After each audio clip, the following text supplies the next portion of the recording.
Okay, Hare Krishna, everybody. So, most of you look like you've been here before or to other Hare Krishna temples. So, but anyway, for those who haven't, we'll now sing, or I'll now sing, well, I guess we all will sing, a song which is called Jai Radha Madhava, which is described as a description itself of the spiritual world, which we'll talk about. But for now, if you don't know the words, you can just bathe in the atmosphere. Is that poetic enough for you? Okay. Jaya Radha Madhava Kunja Bihari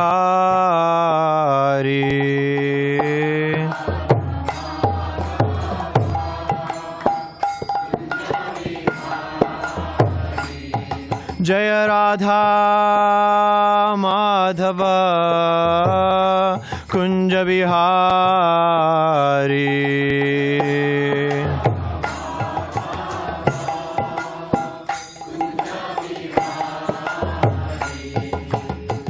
Gopi Janna Vallabha Girivara Dhari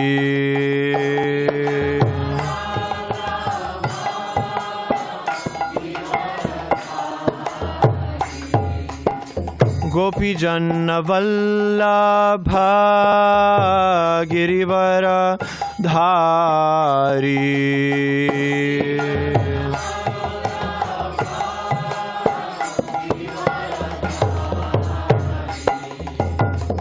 Yashodanandana Vraja Janaranjana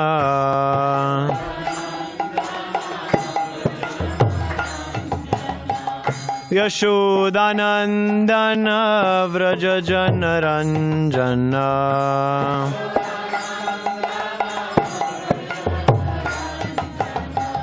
Yamunatira Vana Chari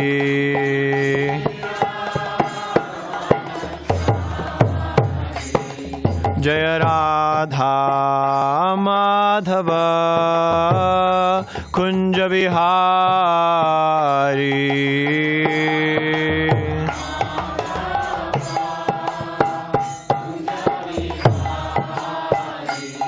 Jaya Radha Madhava Kunja Bihari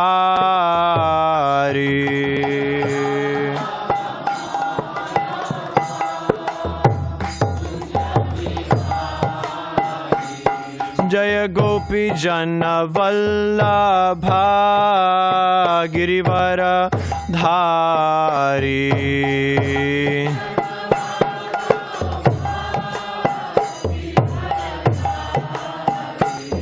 Jaya Gopi Janna Vallabha Girivara Dhari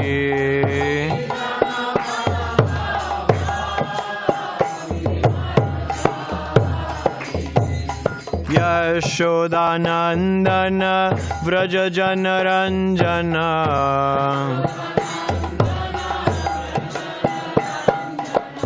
Yashodanandana Vraja Janaranjana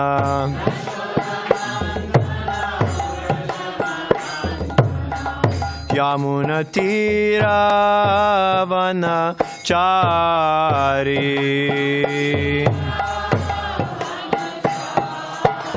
Yamunatira Vana Chari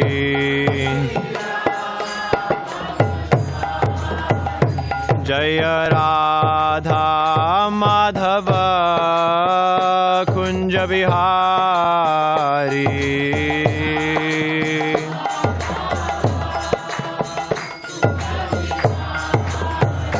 Jaya Radha Madhava Kunja Bihari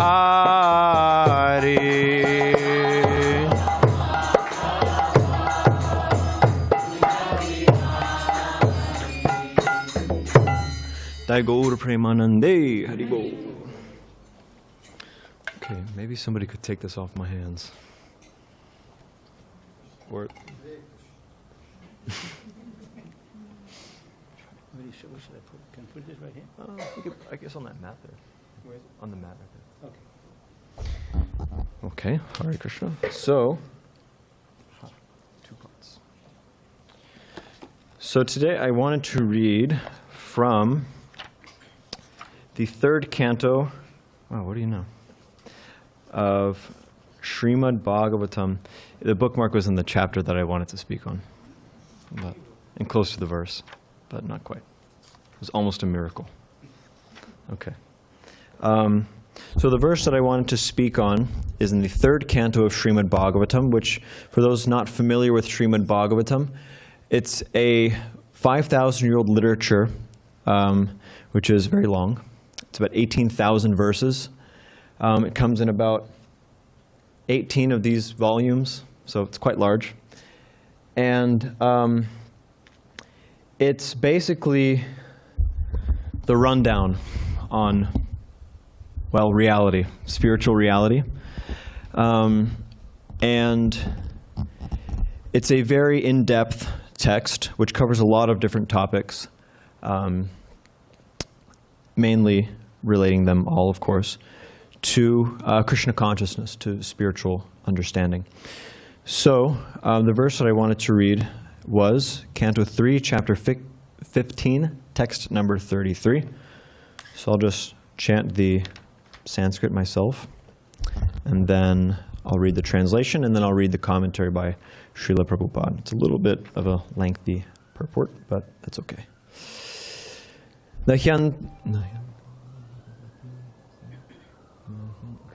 Nahyantaram bhagavatiha samastakukshav atmanamatmani nabho navasiva dhiraha pashyanti yatra yuyavo suralinginokyam vyutpaditam hyudara bhedibhayam yatosya. Translation: in the Vaikuntha world, there is complete harmony between the residents and the Supreme Personality of Godhead, just as there is complete harmony within space between the big and small skies. Why then is there a seed of fear in this field of harmony? These two persons are dressed like inhabitants of Vaikuntha, but where from can their disharmony come into existence? Purport by His Divine Grace, A.C. Bhaktivedanta Swami Srila Prabhupada, founder Acharya of the International Society for Krishna Consciousness. Just as there are different departments in each state, in this material world, the civil and criminal department, so in God's creation there are 2 departments of existence.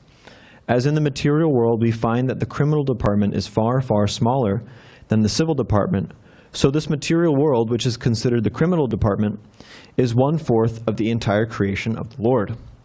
All living entities who are residents of the material universes are considered to be more or less criminals because they do not wish to abide by the order of the Lord, or they are against the harmonious activities of God's will.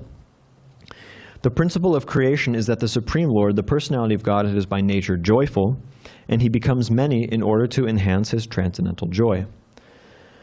The living entities, like ourselves, being part and parcel of the Supreme Lord, are meant to satisfy the senses of the Lord.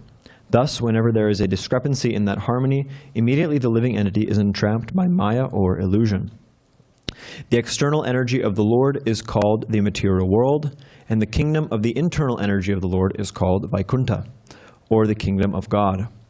In the Vaikuntha world, there is no disharmony between the Lord and the residents. Therefore, God's creation in the Vaikuntha world is perfect. There is no cause of fear. The entire kingdom of God is such a completely harmonious unit that there is no possibility of enmity. Everything there is absolute. Just as there are many physiological constructions within the body, yet they work in one order for the satisfaction of the stomach. And just as in a machine there are hundreds and thousands of parts, yet they run in harmony to fulfill the function of the machine, in the Vaikuntha planets the Lord is perfect, and the inhabitants also perfectly engage in the service of the Lord. The Mayavadi philosophers, the impersonalists, interpret this verse of Srimad Bhagavatam to mean that the small sky and the big sky are one. But this idea cannot stand. The example of the big sky and the small skies is also applicable within a person's body. The big sky is the body itself, and the intestines and other part of the body occupy the small sky. Each and every part of the body has individuality, even though occupying a small part of the total body. Similarly, the whole creation is the body of the Supreme Lord, and we created beings, or anything that is created, are but a small part of that body. The parts of the body are never equal to the whole. This is never possible. In Bhagavad Gita, it is said that the living entities who are parts and parcels of the Supreme Lord are eternally parts and parcels. I'll keep track of time here. According to the Mayavadi philosophers, the living entity in illusion considers himself part and parcel, although he is actually one and the same as the Supreme Whole. This theory is not valid. The oneness of the whole and the part is in their quality. The qualitative oneness of the small and large portions of the sky does not imply that the small sky becomes the big sky. There is no cause for the politics of divide and rule in the Vaikuntha planets. There is no fear because of the united interests of the Lord and the residents. Maya means disharmony between the living entities and the Supreme Lord, and Vaikuntha means harmony between them. Actually, all living entities are provided for and maintained by the Lord because He is the supreme living entity. But foolish creatures, although actually under the control of the supreme living entity, defy His existence and that state is called Maya. Sometimes they deny that there is such a being as God. They say everything is void, and sometimes they deny Him in a different way. There may be a God, but He has no form. Both these conceptions arise from the rebellious condition of the living entity. As long as this rebellious condition prevails, the material world will continue in disharmony. Harmony or disharmony is realized because of the law and order of a particular place. Religion is the law and order of the Supreme Lord. In the Srimad Bhagavad Gita, we find that religion means devotional service, or Krishna consciousness. Krishna says, "Give up all other religious principles and simply become a soul surrendered unto me." This is religion. When one is fully conscious that Krishna is the supreme enjoyer and Supreme Lord, and one acts accordingly, that is real religion. Anything which goes against this principle is not religion. Therefore, Krishna says, just give up all other religious principles. In the spiritual world, this religious principle of Krishna consciousness is maintained in harmony, and therefore that world is called Vaikuntha. If the same principles can be adopted here, in this world, wholly or partially, then it is also Vaikuntha. So it is with any society, such as the International Society for Krishna Consciousness. If the members of the International Society for Krishna Consciousness, putting faith in Krishna as the center, live in harmony according to the order and principles of Bhagavad Gita, then they are living in Vaikuntha, not in this material world. So I'll just say some prayers to invoke the auspice or the blessings of the previous teachers. Om Ajnanatimirandasya Jnananjanashalakaya Chakshurunmilitam Yena Tasmai Shri Gurave Namaha Shri Chaitanya Manobhishtam Sthapitam Yena Bhutale Svayambru Bhagadamahyam Dadati Svapadantikam Vandeham Shri Guru Shri Yutapadakamalam Shri Gurun Vaishnavamscha Shri Rupam Sagrajatam Sahagana Raghunathanvitam Tam Sajivam Sadvaitam Savadhutam Parijana Sahitam Krishna Chaitanya Devam Shri Radha Krishna Padan Sahagana Lalita Shri Vishakanvitamscha He Krishna Karuna Sindho Dinabandho Jagatpate Gopesha Gopika Kanta Radha Kanta Namostute Tapta Kanchana Gaurangi Radhe Vrindavaneshwari Vrishabhanusute Devi Pranamami Hari Priye Vancha Kalpatarubhyascha Kripa Sindhubhya Evacha Patitanam Pavanebhyo Vaishnavebhyo Namo Namaha Jai Shri Krishna Chaitanya Prabhu Nityananda Shri Advaita Gadadhara Shrivasadi Gaura Bhakta Vrinda Hare Krishna, Krishna Krishna, Hare Hare, Hare Rama, Rama Rama, Hare Hare. So, the context of this verse in Srimad Bhagavatam is that it comes in the narration, for those who are familiar, of the fall, I guess you could say, of Jai and Vijay, who were Lord Narayana's doorkeepers. So context is not so important, but anyway, for those who are curious. So it's a big purport. Prabhupada mentions a lot of different things in this purport. But one thing that is pretty prominent is Prabhupada is speaking about, and the text also itself is speaking about living harmoniously amongst one another, which is, or has been, you could say, the subject of meditation and philosophizing by, social reformers and philosophers and politicians and, thinkers in general, people in general. And here the Srimad Bhagavatam is presenting, and specifically Srila Prabhupada is elaborating upon the harmonious existence of the residents of Vaikuntha. Vaikuntha meaning the spiritual world, the world beyond this one. Vaikuntha, literally, the name means without anxiety, or no anxiety. In this world we see that there's a lot of anxiety. Therefore, the distinction is made between Vaikuntha and here, the world of anxiety, Dukkalayam, the place of suffering, of difficulty. And a lot of this difficulty comes in the form of disharmonious living with one another, with conflict, personality conflicts, and so many things. Personality conflicts are there also. Conflicts of interest are there. Sometimes people have different ideas of what they want to do, or different goals, and then two people's goals, they conflict with one another.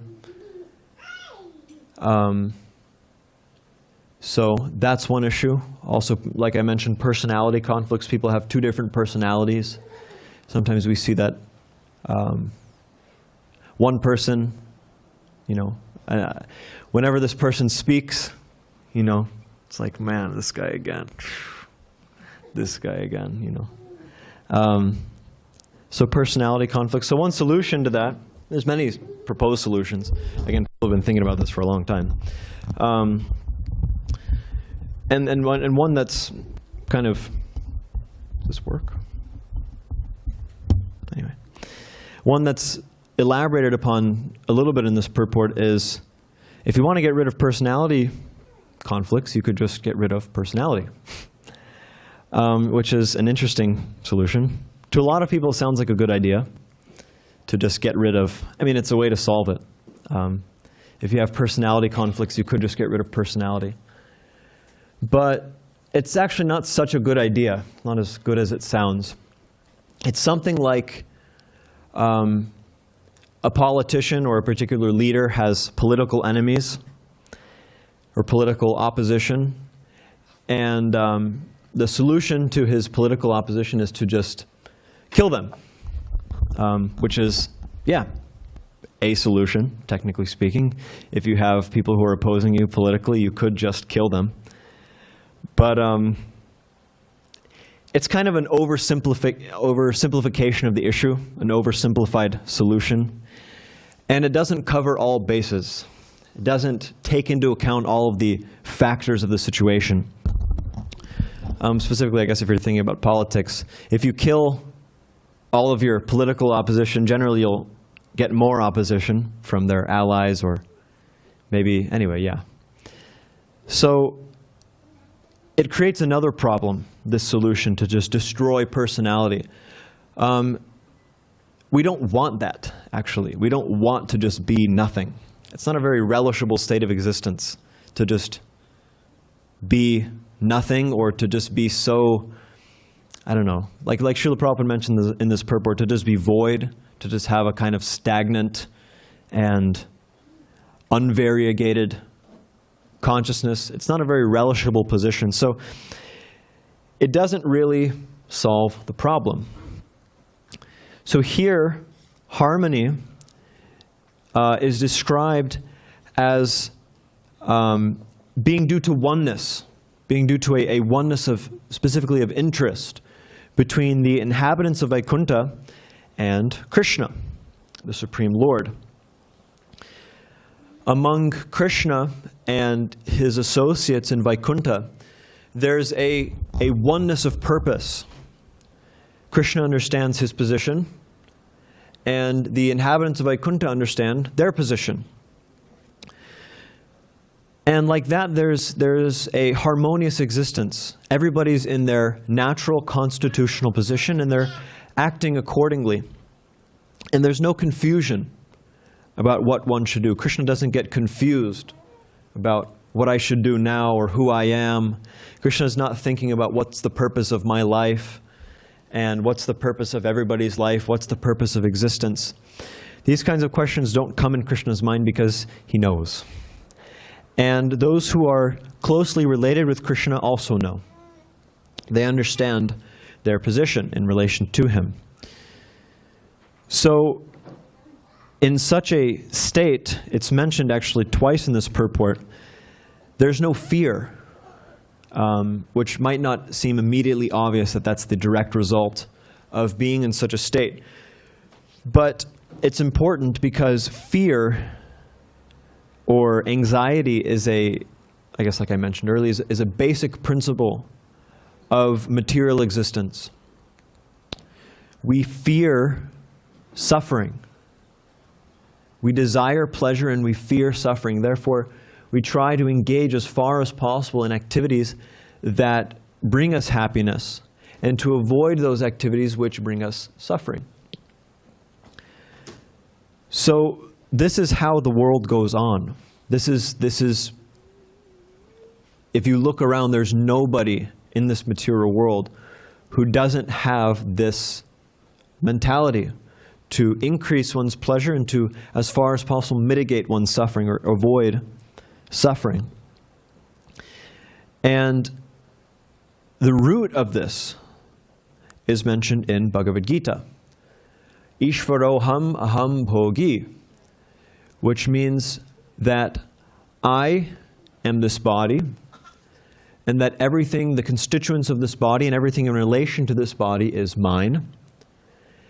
And that as this body, as this particular, personality, I control everything. I'm in control of my body and the things in relation to it. And those things in this world is meant for me to enjoy. Which, to many people, this doesn't sound so wrong. This sounds like, okay, yeah, it's true. But Krishna points out in practically everything he says in his instructions to us in Bhagavad Gita and Srimad Bhagavatam that this is actually a big mistake. Although everybody, practically speaking, is committing this mistake, the modern day ethos, like I mentioned, is to get ahead as far as possible. And, the whole childhood is spent studying for college, and then, anyway, college is okay, don't worry. If you're in college, I'm not attacking you. Or if you went to college, I'm also not attacking you. But factually speaking, the first, many years of one's life, I guess like 18 years of one's life, are spent preparing for college, trying to get ahead, trying to stand out, that I need to be a very special person so that these colleges can look at me. And then one gets to college and one has to be really, really good students so that I can get into this program or that program, so that I can get a job. And then in my job, I have to get promoted and I have to get the highest salary so that, of course, so I can maintain my family, but also so that people can look at me and say, wow, look at that guy. He's got a big car, big house, And so like this, the whole ethos is, the whole society is pushing people that everybody should get ahead. And it's Yeah, 0. Who said that? Okay, yeah, it's 0. So it's a big mistake. Because the body, like Kṛṣṇa Kotaparu mentioned, or I'm extrapolating from what he said. Yeah, 0. So the body and the things in relation to it are temporary. People want to enjoy unlimitedly. They want to come into that kind of, you could say, even almost Vaikuntha state, where they can enjoy unlimitedly without any anxiety or without any chance of that enjoyment stopping. But they can't. It's not possible, actually. Even while one is in the body, while the soul is within the body is quite limited, actually. You can't enjoy unlimitedly even within the body. How much can you, for instance, like with eating, people like to enjoy eating, which is okay. But how much can you eat? How many, for those of you how many gulab jamuns can you eat? At one point it gets to, I know there was one devotee actually who had 80 gulab jamuns at one time. Hospital, yeah. Actually, anyway, back in the earlier days of our movement, there were gulab jamun eating contests amongst some of the devotees. And so I think there were at least one hospitalization from those. Because, yeah, for those of you who don't know, gulab jamuns, it's like a little ball made of like milk powder. It's like a kind of like, you make like a little bit of a dough, and then you fry that dough. A lot of the times, at least in our temples, it's fried in ghee or clarified butter. And then it's soaked in this, and it's served also in this sugar syrup. So it's like not chewy per se, but it's very soft and it kind of melts in your mouth. Anyway, it's a very nice experience for those of you who haven't experienced gulab jamuns. I highly recommend it. So anyway, but how many can you eat? How many, After 80, which is, it's not even 100, you may or may not get hospitalized. So, and also, people want to have cars and things like that. What are you going to do? How many cars can you enjoy? What are you going to have one foot in one car, another foot in the other car, driving down the... It's a foolish proposition to think that I can enjoy unlimitedly in this body, because you can't. The senses are limited. This body in and of itself is limited, and it's temporary. Eventually, this body will die. But the end of enjoyment isn't even death, actually, because old age comes. And in old age, practically, I guess from the perspective of material, the gratification of the senses, it's over. The body actually, in a lot of times, brings more pain than it does enjoyment at a certain point. So the very medium of enjoyment, which people are so absorbed in, is temporary and limited. So what is then the nature of that enjoyment? It's temporary and it's limited. So this we have no control over. The body is going to die. And the things in relation to the body are going to be taken away. We have no control over that whatsoever. No control when it happens, how it happens, or that it happens at all. Of course, now they're talking about, reversing aging and reversing, Some people say that we're on the cusp of immortality, like we're on the cusp of discovering immortality. I don't buy it. And I don't think you should either. Don't plan on it. But, so we have no control over all these things. We are, in fact, actually being controlled by these things. We're being controlled by the fact that we have to die. It brings us anxiety. It brings us suffering. So who does have control over that? Krishna has control over that. God has control over that. In Christianity, well, oftentimes in like philosophical circles in Christianity. God is described as being a triple O God. He's omnipotent, omnibenevolent, and omniscient, so he knows everything. He is all-powerful and all-merciful, you could say. But anyway, yeah, the main thing we're focusing on now is that he's all-powerful. He controls everything. Idam hi vishvam bhagavani vetaro yato jagat sthana nirodha sambhavaha. That everything comes from Krishna, comes from God. This world comes from God. It's maintained by him, and ultimately it's destroyed by him down the line. So he's in control of all that. Why? Because this world, like Srila Prabhupada's mentioning in this purport, it's his energy. It's coming from him. So he's fully in control of that. He's not, you could say, helpless to control this world. So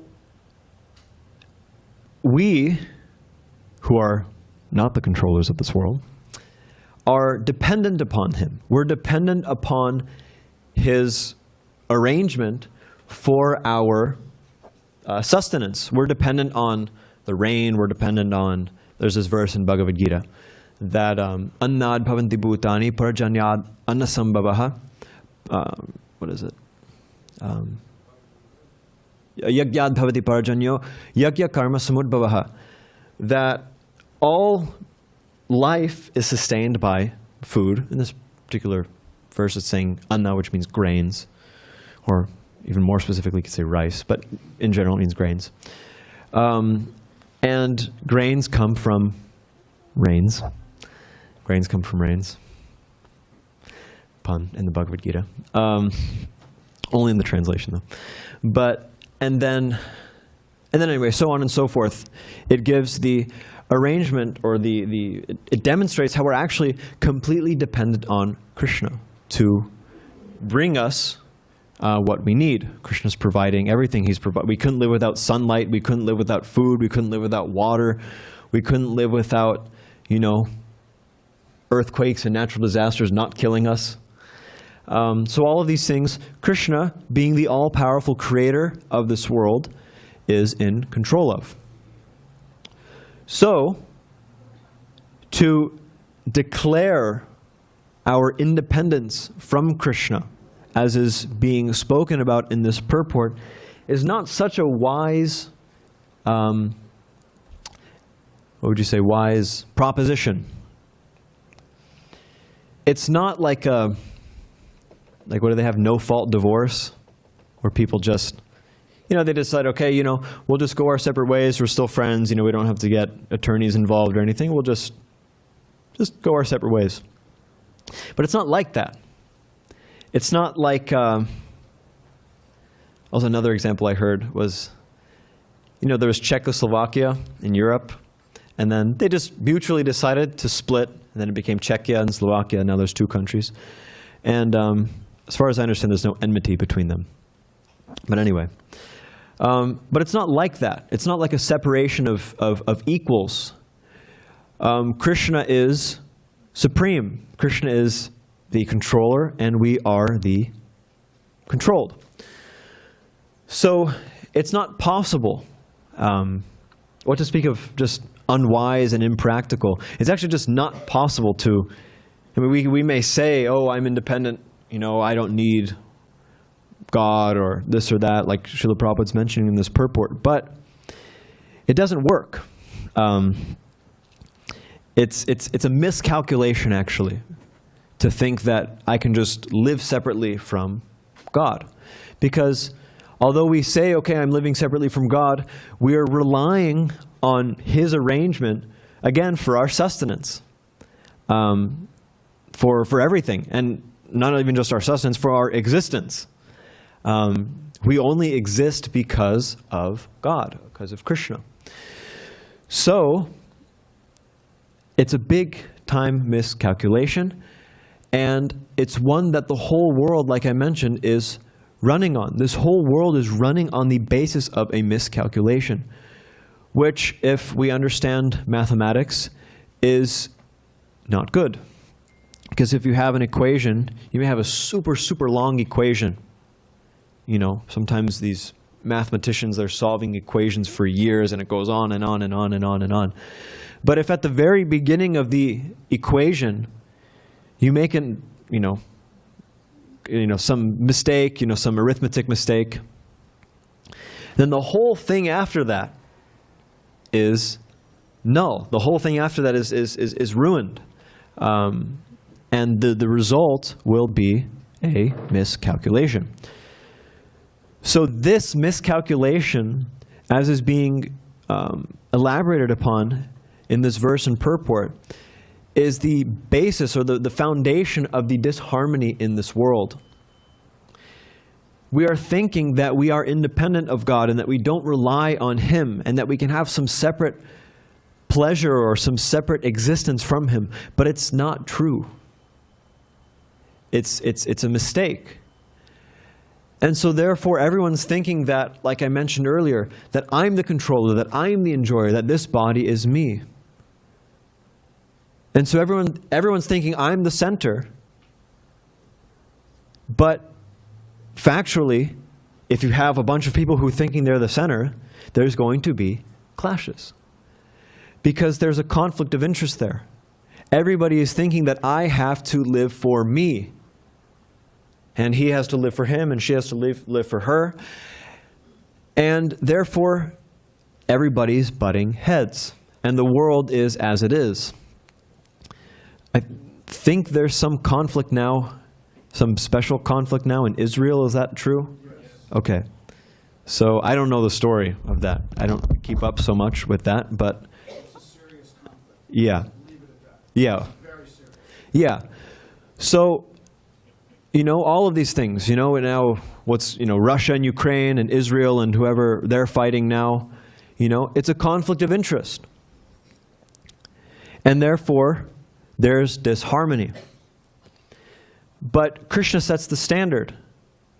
The spiritual world, Krishna's abode, is the standard of harmonious living. That there is a oneness, a unity of purpose. And it's not a material unity of purpose, Throughout history, there have been so many alliances, so many, you have the UN and you have, NATO and you have all these different alliances. But has that prevented war? Has that prevented conflict? World War I was supposed to be the war to end all wars. And then there was World War II, So there's no material means to solve the problem of disharmony in this world. Why? Because it's not a material problem. It's a spiritual problem. All of the problems in the material world, these aren't the real problems. People are thinking that world hunger is the problem, that, war is the problem, that, I don't know, that animal killing is the problem. And yes, all of these are problems to an extent. But mostly they're symptoms of the problem. The real problem is that we've miscalculated who we are and our position in relation to Krishna's. We think that I am this body, and that everything in this body is everything in relation to this body is mine, and that I'm the controller and that I'm the enjoyer. That everything is meant for me and that I'm the center. And this leads to so many other problems. It leads to karma, which means whenever we perform some activity, there is just like, every action has an equal and opposite reaction.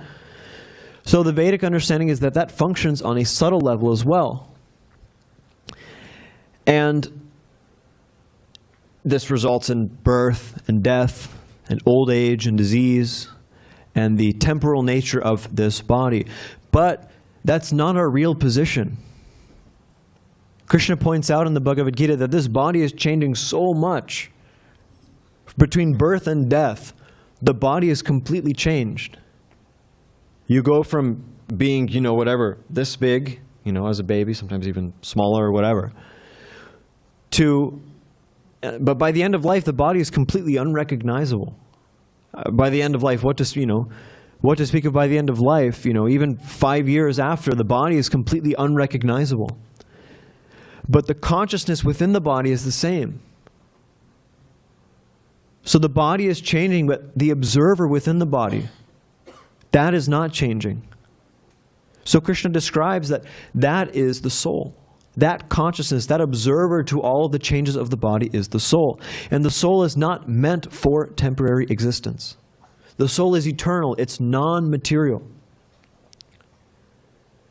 And so when the soul is in a material situation, it's an unnatural one. And when we're in an unnatural position, we suffer.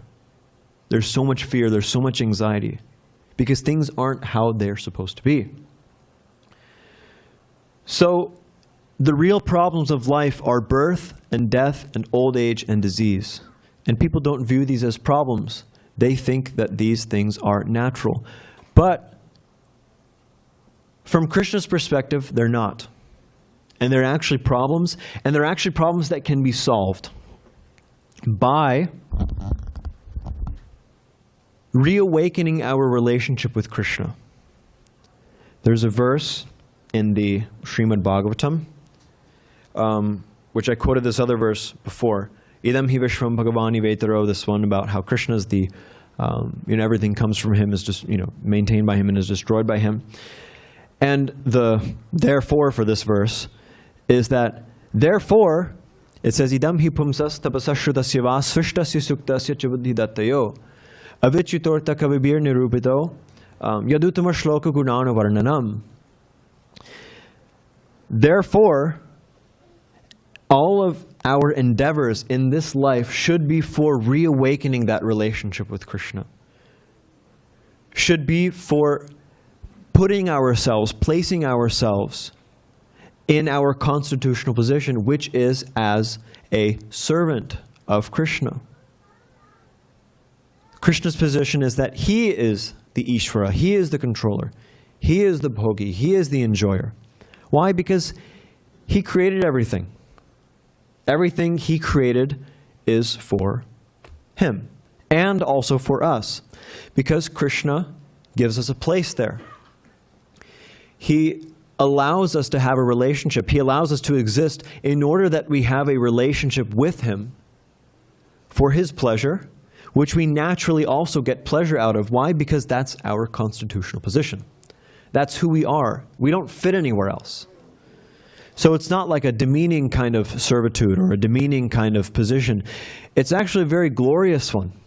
It's actually a very amazing and relishable one, that we get to be in that position. We don't have to be in that position. We get to be in that position. So all human endeavor in this world should be directed toward that. In this verse, what it's saying is that all spiritual activities, material activities, culture of knowledge, charity, pious activity, all these different things should be directed toward rekindling our lost relationship with Krishna, with God. And this is described in Srimad Bhagavatam as well. In the first canto, the introduction to the whole thing, it says, Tadvag visargo janataga samplavo. This is the revolution, the revolutionary. It describes that this knowledge is meant for a revolution in the lives of a misdirected civilization. Nowadays, nobody can deny that this civilization is misdirected. Even those who aren't Krishna conscious, even those who see, the problems of material life, without any, you could say, even say, without even any spiritual perspective, with just a material perspective, most people can see that this world is misdirected. The majority of this world is misdirected. People are fighting and hating each other and becoming closed off and becoming, intolerant of each other and impersonal toward each other. So Krishna consciousness is the revolution to redirect a misdirected civilization. Throughout history, there have been so many revolutions. Like Karl Marx famously, his conception, you know, the great revolutionary Karl Marx, his conception was that, okay, there's a revolution, but then after the revolution, then things get a little complacent, and then those who were previously revolutionaries then become the problem. So his idea, get ready for it, is you perpetually have revolutions. Again and again and again and again and again. And in that way, things will be peaceful. Things are constantly being, you know, there's constantly revolution, there's constantly revolt, and in that way, everything will stay in order. You know? It's not a very intelligent proposition. So no amount of elections, no amount of petitioning and lawmaking and you know, whatever. No amount of any of that will solve the real problems of material life. The only solution is that if on an individual level we direct all of our activities toward rekindling our relationship with Krishna. And when we do this, then this naturally solves all other problems. Just like I mentioned that example with a math equation. If there's a miscalculation at the beginning, everything else after that will be wrong. So the Krishna consciousness movement is to give fundamental principles for our individual and also for our collective lives, by which we can correct all of the problems of the material world, which is a bold claim, I understand. But because of the nature of Krishna consciousness, when one engages in the process of Krishna consciousness sincerely, then one develops naturally all good qualities. They develop, there's this verse, Yasyasti bhaktir bhagavati kinchana sarvai ganais tatra samasate suraha harava bhaktasya kuto mahadguna manorathena asati dhavato bahi. That Krishna consciousness gives the foundation by which people can naturally, without even, you could say, extraneous endeavor, just by engaging in the philosophy and the practice of Krishna consciousness, one develops good qualities. Why? Because when one engages in Krishna consciousness, when one has a proper Krishna conscious conception of the world, he doesn't feel the need to exploit others. He doesn't feel the need to, you know, run here and there trying to eke out some kind of enjoyment out of this world. There's a verse, Santushtasya nirihasya svatma ramasya yatsukam kutastat kama lobhena dhavatorte hayadashaha. It says, Santushtasya nirihasya svatma ramasya yatsukam. That one who engages in Krishna consciousness becomes self-satisfied. He has no stake in the game, you know. His interest isn't here, in this world. His interest is somewhere else. It's above this world. His interest is in pleasing Krishna, and therefore he's self-satisfied. Whatever comes, whatever doesn't come, it's fine. This world is temporary. This world it's not that important. I don't need to run around. Well, then the second half of this verse mentions, Kutastat kamalobena dhavatorte hayadashaha. That where is happiness for someone who's just always running around trying to find different ways to enjoy? Dishaha means in the different directions, you know. Who's always running in this direction or that direction, trying to find some kind of lasting happiness. But it's a fool's errand, actually, because there is no lasting happiness here. But the bright side is that in Krishna consciousness there is lasting happiness, actually even in this world. Because like Srila Prabhupada mentions, when one puts their faith, or when one puts their endeavor or their interest in Krishna,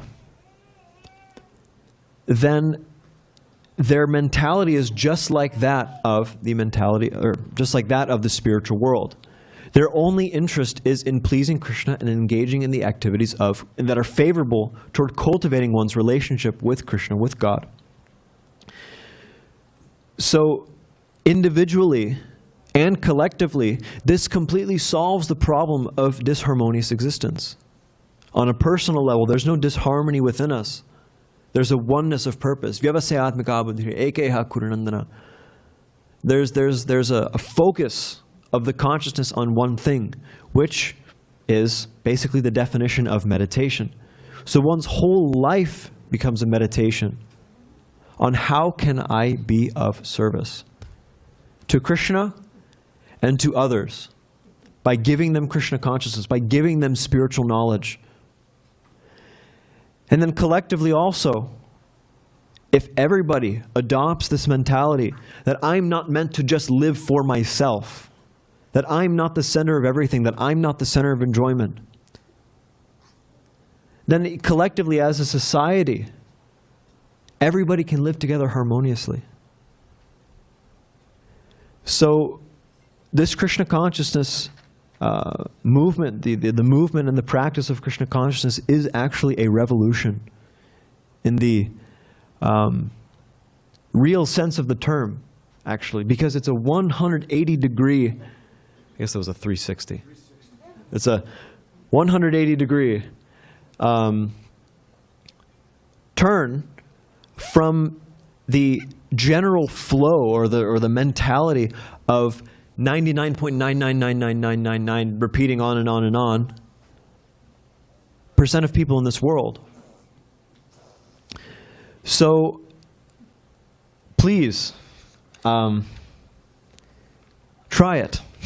Try practicing Krishna consciousness.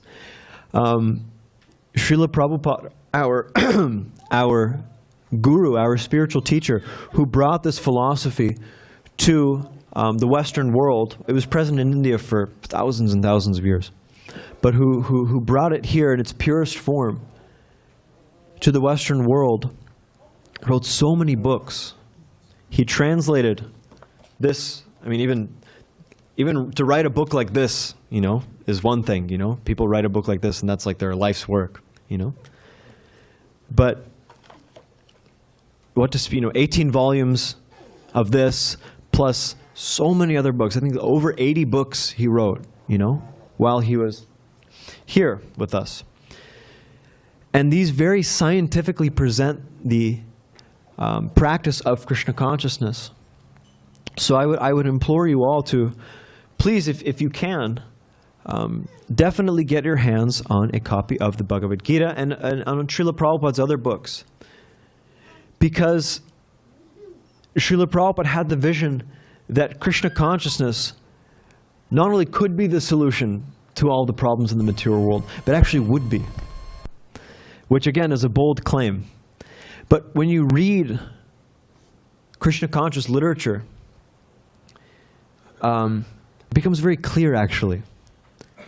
And it's not a sectarian kind of idea. It's not like, you know, my religion versus this religion or that religion. Srila Prabhupada says that religion just means acting in such a way that we're acting within our relationship with God for His pleasure.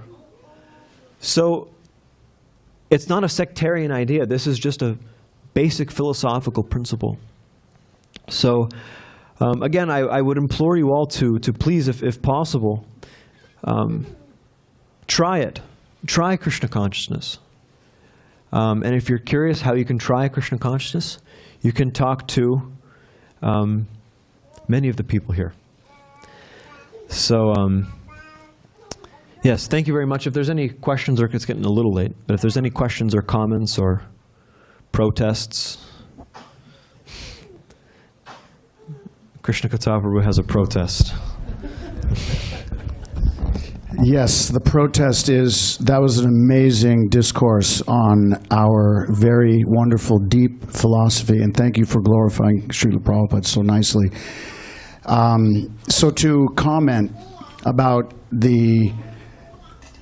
some of the hang-ups that we have in this material world, I wasn't always very outgoing. I was kind of shy. Yes. And I know that there's personalities in this room and who all might be listening to your class on recording, YouTube, that are also shy. And so this is a request that you fact-check something that's been coming up for me. And that is, in this world, there's personalities that are stuck inside material bodies. Yes. The aquatics, the birds, the trees, the plant life, the humans. These are all the species where there's a soul. And we're trying to manipulate the material world with material energy that belongs to Krishna for our enjoyment.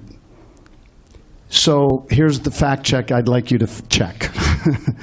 Isn't it a fact that in the spiritual world, which you nicely described as a place of no anxiety, that there is nothing that is not a soul, a personality? All the forms are a personality. Isn't that true? As Prabhupada would say, that's a fact. Awesome. Thank you. Because, you know, when you think you have a realization, but then you're like, yeah, I could be speculating. So I just wanted to check that with you. Yeah. So I appreciate that. Thank you. Well, Prabhupada mentions in this, specifically everything in the spiritual world is non-different from, well, it's all Krishna's energy, his personal energy. Like Prabhupada says in this purport that, where is it? Yeah, he says, the entire kingdom of God is such a completely harmonious unit that there is no possibility of enmity. Everything there is absolute. Thank you. So, yes, Thank you, everything Prabhu. in the spiritual world is conscious. It's of the nature of Krishna. Krishna is conscious. So, yes, consider the fact checked. Thank you. Anybody else? Guru Krishna Prabhu. Hare Krishna. I thought you made a very nice point in your talk. You said that, you know, here we are, we observe all these situations that are unfortunate. We call them, you know, the problems of the world. The point you made was that they're really not the problem, or the problems, they're the symptom of the problem. I thought that was a very powerful point. Yeah. We seem to, in our philanthropic work, we seem to go after all these symptoms. Like modern day allopathic medicine, they're going after the symptoms, not really going after the root problem. Yeah. But then you made the point that Krishna consciousness goes to the root and solves all the problems that we're witnessing. I thought that was very powerful. Hare Krishna. Anything else? Going once? Going twice? Okay. Hare Krishna, Krishna Krishna, Hare Hare, Hare Rama, Rama Rama, Hare Hare. Now a message from our sponsors. All right. Thank you so much.